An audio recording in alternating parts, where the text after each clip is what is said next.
Shalom, მეგობრებო, მოგესალმებით ყველას. ვაგრძელებთ ჩვენ ავტოთეოლოგიურ საუბრებს. დიდი ხანი არ ვქონდა ჩვენ ჩაწერილი ავტომობილში თეოლოგიური საუბრები და დღეს რაღაც სურვილი გამიჩნდა მელაპარაკა ცოტაოდენ რამე, რაც მომავალში ვგეგმავთ ჩვენ.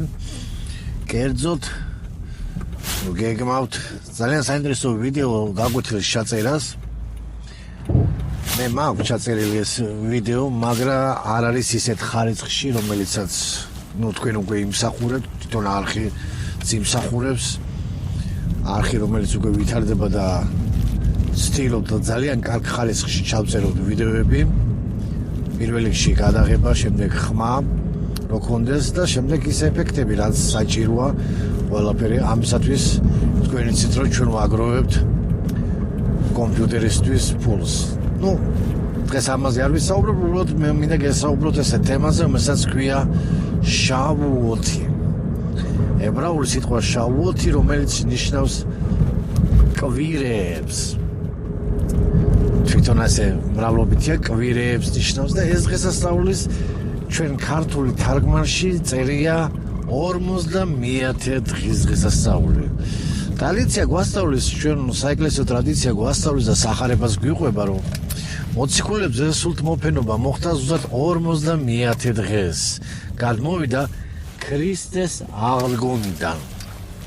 თუ თქვენ ჩემ ვიდეოს აგვირდებით, მეკითხეთ, რომ ებრაული დღესასწაული, რომელიც არის ძნის შერხევის დღესასწაული, ზუსტად ეს არის ის დღესასწაული, რომელსაც ებრაელები აღნიშნავდნენ, მათ მოქონდათ პირველი ძნა, ქერის პირველი ძნა და მას შეარხევდნენ ზუსტად პასექიდან მესამე დღეს. პასექის მსხვერპლიდან მესამე დღეს და ეს მიუთითებდა აღდგომას, იესო ქრისტეს აღდგომას. ზუსტად ამ ძნის შერხევის დღესასწაულის შემდეგ ებრაელები ითვლიან 59 დღეს. ამას ქვია ომერის ათვლა ებრაულად. ომერის ათვლა და იწყება ათვლა და მომზადება 50-ე დღეს დღესასწაულზე, რომელსაც სულიწმინდა გადმოვიდა მოციქულებზე. ეს ძალიან საინტერესო, ძალიან ღრმა აზრის მატარებელი დღესასწაულია ჩემოგარგებული. წინასწარ მეტყველური დღესასწაულია ესა. მასში არის ძალიან ბევრი სიმბოლოები, რომელიც პირდაპირ იესო ქრისტეზე მიუთითებს, მის განკაცებაზე მიუთითებს, მის სწავლებაზე, ძალიან ბევრ რამეს მიუთითებს. მინდა უბრალოდ იმაში შემდეგ იმ სხვა ვიდეოში ვილაპარაკოთ დეტალურად, მაგრამ ეხლა მინდა უბრალოდ ზოგადი ინფორმაცია მოგცეთ, რომ თქვენ წარმოდგენა გქონდეთ 50-ე დღეს რა არის დაკავშირებული ისტორიულად ებრაელებთან. თქვენ იცით რომ ეგვიპტიდან როდესაც ისრაელის ერი გამოვიდა, პასექის დღესასწაულზე გამოვიდა, ხო? ზუსტად პასექის დღესასწაულიდან, როდესაც გამოვიდნენ 50-ე დღეს სინაის მთაზე ღმერთმა ებრაელებს უბოძა თორა, ის ათიმცნება. ებრაულად ქვია მაგას მათაე თორა. თორის ბოძების დღესასწაულია ჩემოგარგებო. კიდევ ამას უძახიან შავუოთი ისედაც ქვია, მაგრამ თორის ბოძების დღესასწაული ქვია კიდევ.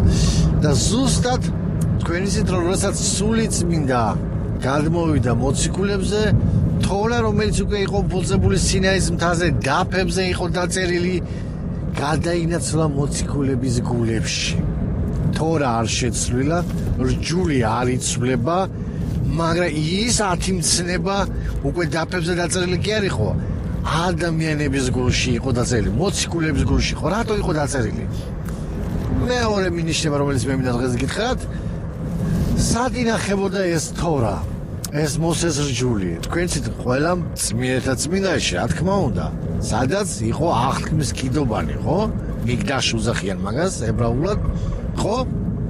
ამ კიდობანში იყო თვითონ დადებული ეს აღთქმის დაფები, რომელსაც უძახიან, მეურნეობად აღთქმის დაფებსაც უძახიან. და როდესაც თქვენ იცით რომ ქრისტემ თქვა აღსურდა შულამ, ესეც კიდევ ერთ-ერთი ებრაული დღესასწაულია და ამაზე შემდეგ ვიდეოებში ვილაპარაკებ, რომელი დღესასწაული აღსურდა იესო ქრისტემ, ფარდა გაიხა. ანუ ღმერთის თანდასწრებას, სადაც იყო წმინდათა წმინდაში და იმ კიდოვანის თავზე იყო, სადაც ღმერთის სიტყვა იყო, ღმერთის თანდასწრება სული წმინდა გადავიდა აზრიდან ადამიანებში, მოციქულებში. ამიტომაც სადაც ღმერთის თანდასწრება, იქაა ღმერთის მცნებები, იქაა ღმერთის სიტყვა. და იმასოთ ეს ძალიან მკაფიო დიდი აზრია ამაში დევ შემოგარგებო. და იესო ქრისტეს მონაგები ზუსტად ესაა, რომ მან გახადა შესაძლებლობა, რომ სული წმინდა დავანებულიყო ადამიანების გულში. ძველ აღთქმაში ადამიანი ვერ მივიდოდა მსხვერპლის გარეშე ღმერთთან, ტაძარში ვერ შევიდოდა ღმერთთან, ის დაიღუპებოდა, მოკვდებოდა. მას იმანამდე არ შეუშოვდნენ კიდევაც, რომ მას მონდომებოდა. არავინ არ შეუშოვდა, ადგილზევე მოკლავდნენ. თვითონ ტაძრის დაცვა. იესო ქრისტეს მსხვერპლმა მიგვაახლოვა ღმერთს და კიდევ კი არ მიგვაახლოვა. ღმერთმა დაიწყო იესო ქრისტეს მსხვერპლის მეშვეობით ჩვენს გულებში ცხოვრება.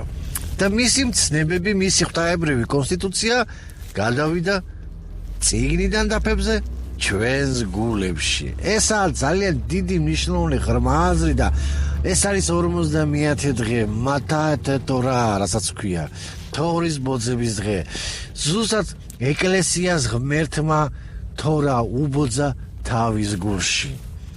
თუ სინაის მთაზე ისრაელს მან უბოძა დაფებზე, იერუსალიმში 50 დღეს მან უბოძა ისრაელს და ყველა მის მიმდევარს თავის გულში. ჩაუდო ეს სიტყვა. და ეს მინდოდა მე დღეს მეთქვა, თუ ღმერთი ინებებს, ჩვენ გეგმავთ, რომ უფრო დიდად გავაკეთო ეს ვიდეო, უფრო დიდი გაკვეთილი იქნება, იქ ბევრ სხვადასხვა ნიუანსებზე ვილაპარაკებთ ამ დღესასწაულზე რა. ის მოქონდათ ძღვენი უფლისათვის და ამას ყველაფერს ჩვენ შემდეგ ვილაპარაკებთ. მაგრამ ძირითადი ასპექტი, რაც მე მინდოდა, სულთმოფენობის დღესასწაული და 50 დღე, თორის ბოძების დღე, ეს ერთი და იგივე დღესასწაულია, უბრალოდ ერთი მედალია, რომელსაც აქვს ორი მხარე. და ეს მინდოდა თქვენთვის დღეს მეჩვენებია. მაშასე ილოცეთ ჩვენთვის, ილოცეთ ჩვენი არხისათვის, ილოცეთ ჩვენი გადაცემებისათვის, ვიდეოსათვის. და ილოცეთ, რომ კომპიუტერი მალე შევიძინო და უფრო მეტი საინტერესო და მაღალი ხარისხის ვიდეოები ჩავწერო და გქონდეს საშუალება. შემოგარგებო, ჩემი მიზანი არ არის ვინმეს, კარგად დაიმახსოვრეთ, ჩემი მიზანი არ არის ვინმეს რწმენის შეცვლა ან სადმე გადაბირება, ეს არ არის. მე უბრალოდ გაცნობ ინფორმაციას. თქვენ ამ ინფორმაციას როგორ გამოიყენებთ, რაში გამოიყენებთ, ეს თქვენ და ღმერთის საქმეა და თქვენი სინდისის საქმეა. მე არავის არ მოუწოდებ დატოვოს რომელიმე ეკლესია და წამოვიდეს აქეთ. ეს არ არის ამ არხის მიზანი. ეს არხი არის ინფორმატიული, რომელიც იძლევა ბიბლიური ინფორმაციას. მაშასე, გვიყურეთ, გაგრძელება იქნება.